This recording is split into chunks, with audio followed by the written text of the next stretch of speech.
మిత్రులు తలసాని శ్రీనివాస్ యాదవ్ గారికి కార్యక్రమానికి ముఖ్య అతిథిగా విచ్చేసిన మన పార్టీ కార్యనిర్వాహక అధ్యక్షులు గౌరవనీయులు కేటీఆర్ గారికి అదేవిధంగా శాసన మండలిలో మన ప్రతిపక్ష నాయకులు గౌరవనీయులు మధుసూదనాచారి గారు, శాసన మండలి కౌన్సిల్ డిప్యూటీ చైర్మన్ గారు బండా ప్రకాష్ గారు, మరి మాజీ మంత్రివర్యులు మహమూద్ అలీ గారు, రవిచంద్ర గారు, శ్రీనివాస్ గౌడ్ అన్న గారు, సత్యవతి రాథోడ్ గారు, రవీందర్ అన్న గారు, కవిత గారు, చంద్రశేఖర్ రెడ్డి గారు, నవీన్ రెడ్డి గారు, కాలేరు వెంకటేష్ అన్న గారు, వేదిక మీద ఉన్న పెద్దలు, మరి మన కేసీఆర్ గారి జన్మదిన వేడుకలను ఇంత అద్భుతంగా జరుపుకోవడానికి వచ్చినటువంటి బీఆర్ఎస్ కుటుంబ సభ్యులకు, మీడియా మిత్రులందరికీ పేరు పేరున నమస్కారం తెలియజేస్తా ఉన్నా. నిజంగా ఈరోజు కేసీఆర్ గారి జన్మదినం రాష్ట్రం అంతా కూడా ఒక పండగలాగా జరుపుకుంటా ఉన్నారు. కేసీఆర్ అంటే ఒక వ్యక్తి కాదు, కేసీఆర్ అంటే ఒక నాయకుడు కాదు, కేసీఆర్ అంటే 4 కోట్ల ప్రజల భావోద్వేగం. 1954లో మన కేసీఆర్ గారు పుట్టారు. ఇప్పుడు 2024 25వ సంవత్సరం. అంటే కేసీఆర్ గారు పుట్టిన 2 ఏళ్లకే ఉన్న తెలంగాణను ఆంధ్రలో కలిపింది ఆనాటి కాంగ్రెస్ పార్టీ. ఎప్పటికప్పుడు తెలంగాణ కోసం పార్టీలో ఉంటూనే మాట్లాడుతూ వచ్చారు. కానీ అన్ని గమనించిన తర్వాత ఇంకా రాష్ట్ర ఏర్పాటు తప్ప తెలంగాణకు మోక్షం లేదు, సమైక్య రాష్ట్రంలో న్యాయం జరగదనుకున్నారు కనుక ఆనాడు కరెంటు బిల్లులు పెంచితే ఇది తెలంగాణ రైతుల పాలిట ఉరితాడైతదని చెప్పి అన్ని ఆలోచించి వందల వేల గంటల మేధోమదనం జరిపి తెలంగాణ ఉద్యమానికి కేసీఆర్ గారు శ్రీకారం చుట్టారు. కానీ ఆ రోజు ఒక అపవాదం ఉండేది, ఎవరు జై తెలంగాణ అన్నా పదవి కోసమే జై తెలంగాణ అంటున్నారని. 69కి 2001 మధ్య అనేక మంది నాయకులు జై తెలంగాణ అని ఉద్యమాన్ని ప్రారంభించుడు, పదవి రాగానే మధ్యలో వదిలిపెట్టుడు. దానివల్ల ప్రజల్లో ఒక అపనమ్మకం, ఎవరైనా పదవి కోసమే చేస్తారు అనేటువంటి ఒక అపనమ్మకం ఏర్పడ్డది. ఆ అపవాదును తొలగించడానికి ఆనాడు 3 పదవులను గడ్డిపోచలాగా త్యజించి తెలంగాణ ఉద్యమాన్ని ప్రారంభించాడు. ప్రజల్లో నమ్మకాన్ని కలిగించిండు మన కేసీఆర్. డిప్యూటీ స్పీకర్ పదవిని, ఎమ్మెల్యే పదవిని, రాష్ట్ర కార్యదర్శి పదవిని అన్నింటికి కూడా రాజీనామా చేసి ఆ రోజు ఉద్యమాన్ని ప్రారంభించి ప్రజల్లో ఒక నమ్మకాన్ని కలిగించారు. ప్రొఫెసర్ జయశంకర్ గారు మాతో అనేవాడు, ఎప్పుడన్నా మేము మాట్లాడితే నాకు కేసీఆర్ మీద సంపూర్ణమైన విశ్వాసం ఉంది, ఈయన నాయకత్వంలో తెలంగాణ వస్తుందని నేను నమ్మిన కనుక కేసీఆర్ వెంట నడుస్తున్నా, కేసీఆర్ ను ఆశీర్వదిస్తున్నా అని జయశంకర్ గారు చెప్పారు. అంటే అట్లా జయశంకర్ లాంటి ఎంతో మంది మేధావులు కేసీఆర్ గారి మీద విశ్వాసంతో వారితో కలిసి నడిచిండ్రు. ఆ నమ్మకాన్ని కూడా కేసీఆర్ గారు నిలబెట్టిండ్రు. మనకు తెలుసు, నా అదృష్టం 2001 నుంచి కూడా కేసీఆర్ తో పనిచేసే అదృష్టం నాకు దొరికింది.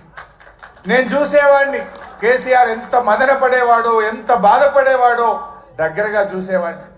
కొంతమంది కేసీఆర్ గారి మీద వ్యక్తిత్వ హననానికి పాల్పడేవారు. రకరకాలుగా ఆయనను ఎన్ని రకాలుగా బదనాం చేసేవారంటే, ఒకడైతే ఇక బీమార్ అయింది ఇక లేస్తనే లేడంటాడు, ఇంకోటి అంటాడు. ఎన్ని రకాలుగా వేధించినా, బాధ పెట్టినా, వ్యక్తిత్వ హననానికి పాల్పడినా మొండి ధైర్యంతో ఆయన పోరాటం చేసిండు, తెలంగాణ వైపు అడుగులు వేసిండు. That is KCR. ఎక్కడ బాధపడ్డా, కుంగిపోయినా, వెనుకడుగు వేసిన, పదవులకు ఆశపడినా ఇవాళ మనం తెలంగాణలో ఉండేవాళ్ళం కాదు. ఇవాళ తెలంగాణ వచ్చిందంటే అది కేసీఆర్ గారి మొండి పట్టుదల, ధైర్యం, ఆయన పోరాటం వల్ల ఇవాళ తెలంగాణ వచ్చింది. నవంబర్ 29, 2009 ఇది ఇవాళ డిసెంబర్ 17 ఫిబ్రవరి 17 మనకు ఎంత ముఖ్యమో నవంబర్ 29 కూడా చరిత్ర పుటల్లో అంతే ముఖ్యమైన దినం. ఆనాడు కేసీఆర్ గారు ఇంకా లాభం లేదు, కేసీఆర్ చచ్చుడో తెలంగాణ వచ్చుడో, అయితే తెలంగాణ జైత్రయాత్ర లేదంటే నా శవయాత్ర అని చెప్పి ఆమరణ నిరాహార దీక్ష కూర్చున్నటువంటి నాయకుడు మనం చూసాం. గాంధీజీ గారి సత్యాగ్రహం చూసాం, పొట్టి శ్రీరాములు గారి ఆమరణ దీక్ష చూసాం.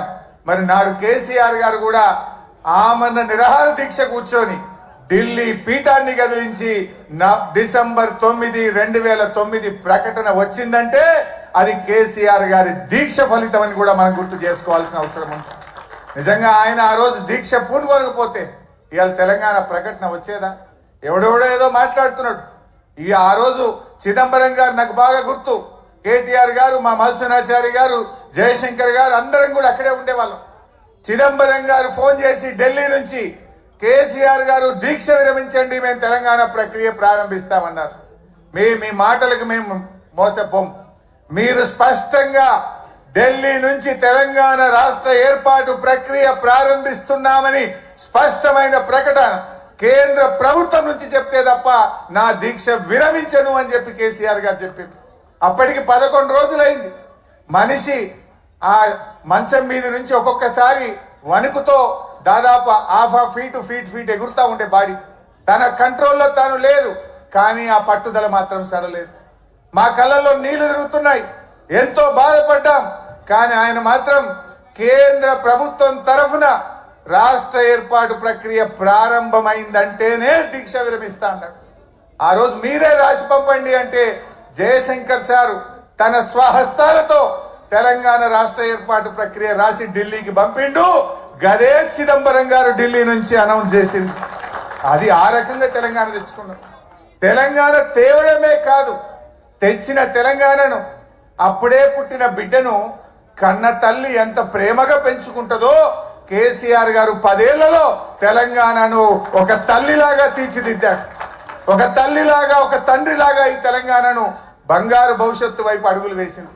ఏ తల్లైనా పుట్టిన బిడ్డను నాకంటే గొప్పగా ఉండాలని, బంగారు భవిష్యత్తు ఉండాలని ప్రతి తల్లి తన కొడుకు కోసం, తన బిడ్డ కోసం తపిస్తుంది. అలా కేసీఆర్ గారు ఈ సాధించిన తెలంగాణను సాగునీటిలో, విద్యుత్ రంగంలో ఏ రంగం తీసుకున్నా ఈ దేశానికి రోల్ మోడల్ గా, అన్ని రాష్ట్రాలకు ఒక మోడల్ గా, ఒక దిక్సూచిగా తెలంగాణను తయారు చేసింది. కేసీఆర్ కు తెలంగాణకున్న బంధం ఇది పేగు బంధం, తల్లి బిడ్డల బంధం. కేసీఆర్ కు తెలంగాణ ప్రజలకున్న బంధం. కొంతమంది తెలిసి తెలియక మాట్లాడుతుంటారు, కానీ కేసీఆర్ ప్రతి నిమిషం తెలంగాణ కోసమే ఆలోచించిండు. ఈ మధ్యలో రేవంత్ రెడ్డి మాట్లాడుతుండు, నేను 2020 మ్యాచ్లు ఆడుతున్నా అంటుండు. నువ్వు 2020 ఆడతావేమోగా, నువ్వు 2020 ఆడవు. వాస్తవంగా నువ్వు 2020 దేనికి ఆడతావు అంటే పైసల కలెక్షన్కి ఆడతావు. అసలు నువ్వు ఆడే మ్యాచ్ అంతా కూడా తొండి, నీదంతా తొండి మ్యాచ్ ఉంటుంది, తొండి ఎగ్గొట్టే మ్యాచ్. ఏంది నీ మాటల్లో తొండి, హామీల అమలులో ఎగ్గొట్టేది ఉంటుంది నీ దగ్గర. కానీ కలెక్షన్లో మాత్రం 2020 ఆడతావు నువ్వు. ఎందుకంటే నువ్వు ఎన్ని రోజులు ఉంటావో నీకే తెలియదు. ఆగమాగం ఉండవు నువ్వు. దీపం ఉండగానే ఇల్లు చక్క పెట్టుకోవాలని 2020 కలెక్షన్ స్టార్ట్ చేసినావు. కానీ కేసీఆర్ అన్ని ఆడతాడు. టెస్ట్ మ్యాచ్ అయినా అద్భుతంగా ఆడతాడు, వన్డే అయినా అద్భుతంగా ఆడతాడు, 2020 అయినా ఆడతాడు.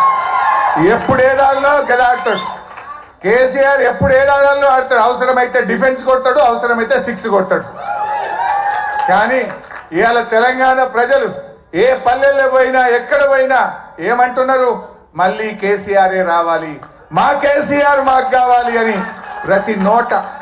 ఇది నేనేదో ఉపన్యాసం కోసం చెప్తలేను.